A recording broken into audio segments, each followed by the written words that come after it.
नमस्कार, इन खबर में आपका स्वागत है। उत्तर प्रदेश के प्रयागराज में 24 फरवरी को हुए उमेश पाल हत्याकांड के बाद एनकाउंटर का जो सिलसिला शुरू हुआ उसमें अभी तक 4 एनकाउंटर हो चुके हैं, जिसमें कि माफिया डॉन अतीक अहमद का बेटा असद मारा गया।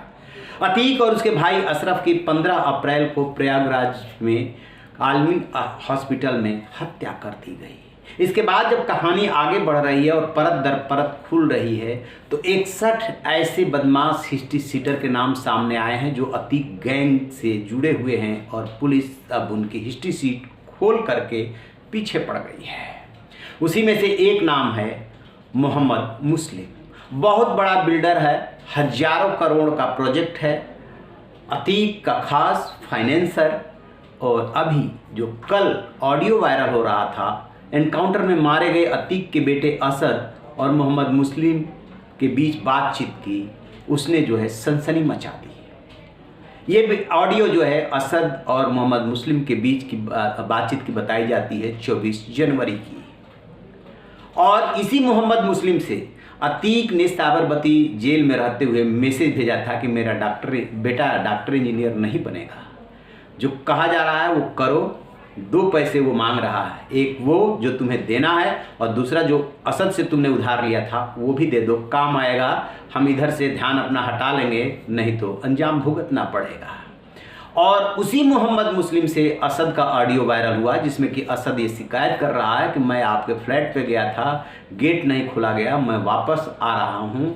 वापस आ गया, फिर किसी और का जिक्र होता है कि उनकी गाड़ी जो है खड़ी हुई है। वो शक जताता है कि आप घर में ही थे और आपने गेट नहीं खोला, जिस पे मोहम्मद मुस्लिम कहता है कि नहीं, मैं तो बाहर निकला हुआ हूँ, वकील के पास हूँ, जैसे यहाँ से 1-1.5 घंटे में फ्री होता हूँ वैसे मैं कॉल लगाता हूँ, नहीं तो कल संडे है, कल मुलाकात होगी।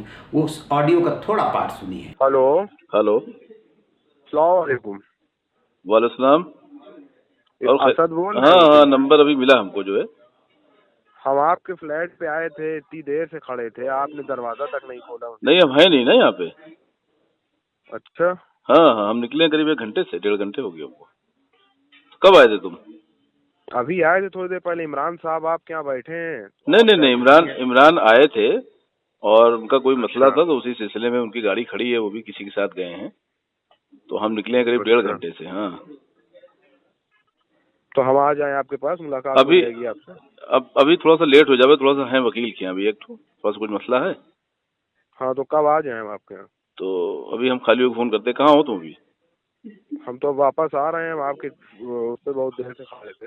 नहीं तो हमको 1 घंटा 1.5 घंटा लगेगा, हम खाली फोन करते हैं, नहीं तो फिर कल रखेंगे। हाँ, ज़्यादा देर हो जाएगी तो। कितने बजे? अगर 1-1.5 घंटे में खाली हो जाएंगे तो हम फोन कर देंगे, नहीं तो फिर कल रखा जाएगा, कल संडे है। हम अच्छा जो है वो ये कह रहे थे हम हाँ, कि इमरान साहब अंदर नहीं है, इमरान साहब की गाड़ी सिर्फ खड़ी है बाहर। नहीं, इमरान नहीं अंदर, इमरान नहीं है। अच्छा, वो इमरान तो जो है रोजाना आते हैं, 4-4 घंटा बैठते हैं। नहीं, आज उनकी गाड़ी खड़ी है, कोई काम से आए तो फिर निकल गए किसी के साथ। इसी मोहम्मद मुस्लिम को एसटीएफ ने उठा लिया है। ये कोई सज्जन आदमी नहीं है, इनकी भी हिस्ट्री सीट है।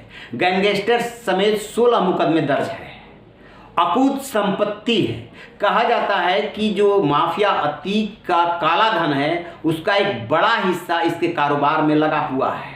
और अब जब से अतीक जेल गया था उसको भी ये देने लगा था गच्चा।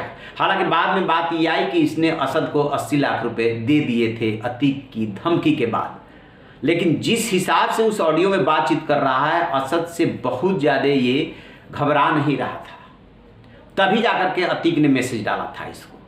अब एसटीएफ के सामने चुनौती ये है कि इससे पूछताछ में खुलासा करवाना है इससे कि कितनी काली कमाई लगी हुई है तुम्हारे धंधे में अतीक की। क्योंकि कहा यह जाता है कि अतीक के पैसे बिल्डर्स के यहाँ, प्रॉपर्टी डीलर्स के यहाँ वो ज्वाइंट लगे हुए थे, क्योंकि वो उसका काम ही था प्रॉपर्टी पे कब्जा करना, औने पौने दाम में खरीदना और फिर जो है सोने के भाव बेचना। स्वाभाविक रूप से वो सीधे ये काम नहीं करता था, कुछ प्रॉपर्टी डीलर के माध्यम से और कुछ बिजनेसमैन और बिल्डर्स के माध्यम से ये काम करता था। उसके मारे जाने के बाद शाइस्ता परवीन और 2 नाबालिग बेटे हैं, और जो 2 बालिग बेटे हैं वो जेल में हैं, ये उनके परिवार में बचते हैं। लेकिन काला साम्राज्य जो है उसका वो ढहने का खतरा पैदा हो गया है, और खबरें ये भी आ रही है कि जो उसके गैंग में बदमाश है उनमें आपस में ही जो है संघर्ष होने की नौबत है। उसकी अतीक की काली कमाई पे कब्जा करने के लिए संघर्ष होने की खबरें आने लगी है। छिटपुट की अंदर खाने जो है रिफ्ट चल रही है, जबकि शाइस्ता परवीन कमान संभालना चाहती है। लेकिन उमेश पाल हत्याकांड में नामजद होने और 50,000 का इनाम घोषित होने के बाद वो भागे भागे फिर रही है। ऐसे में अतीक गैंग के ही बदमाश उसकी काली कमाई पे कब्जा कर ले तो आश्चर्य नहीं होगा, क्योंकि शाइस्ता परवीन फरार हैं। उमर और अली बेटे जो हैं जेल में हैं, और 2 बेटे नाबालिग हैं जो बाल संरक्षण गृह में हैं। तो फिर होगा कैसे? तो अब ये मोहम्मद मुस्लिम के यहाँ ही सिर्फ पैसा नहीं लगा है। मोहम्मद मुस्लिम वो राजदार है अतीक का जो सब कुछ जानता है कि कहाँ कहाँ इसका पैसा लगा है। यही पुलिस तह तक पहुंचना चाहती है, क्योंकि डायरेक्ट उमेश पाल हत्याकांड से मोहम्मद मुस्लिम का शायद रिश्ता नहीं है, उसका कनेक्शन नहीं है। कनेक्शन है सीधे उसका अतीक से। अतीक का ये फाइनेंसर बताया जाता है। अतीक के बारे में ये बातें पब्लिक डोमेन में आ चुकी है कि किस तरीके से वो चुनावी टैक्स वसूलता था। 2 तरह की पर्चियां बनवा रखा था, एक पिंक कलर की और एक व्हाइट कलर की, और उसमें कैटेगरी बांट रखा था, और जो पर्ची काट देता था हर हाल में व्यवसायियों को पैसा देना होता था। तब देखने वाली बात यह है कि मोहम्मद मुस्लिम जिसका ऑडियो वायरल हुआ उससे पुलिस पूछताछ में क्या निकालती है। जैसे इसको लेकर के अपडेट पता चलेगा आपसे साझा करेंगे। रहिए बेखबर, देखते रहिए इन खबर। Thank you.